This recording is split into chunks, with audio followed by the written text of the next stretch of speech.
প্রিয় ভাই ও বোনেরা, আমরা প্রতিদিন ঘুম থেকে উঠি, কিন্তু অনেকেই জানে না যে রাসূল সাল্লাল্লাহু আলাইহি ওয়াসাল্লাম ঘুম থেকে জাগার সাথে সাথেই কি বলতেন।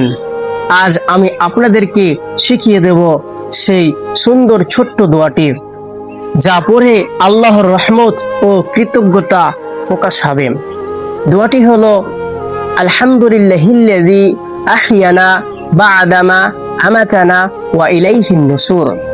এর অর্থ হলো সমস্ত প্রশংসা আল্লাহর জন্যে, যিনি আমাদের মৃত্যু পরবর্তী ঘুম থেকে জাগিয়ে দিয়েছেন,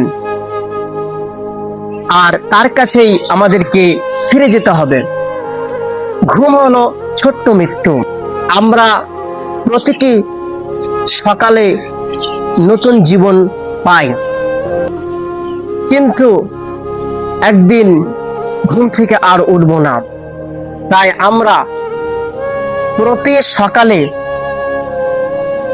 এই ছোট্ট দোয়াটি পড়ব। ইনশাআল্লাহ আমাদের দিন হবে বরকতময়।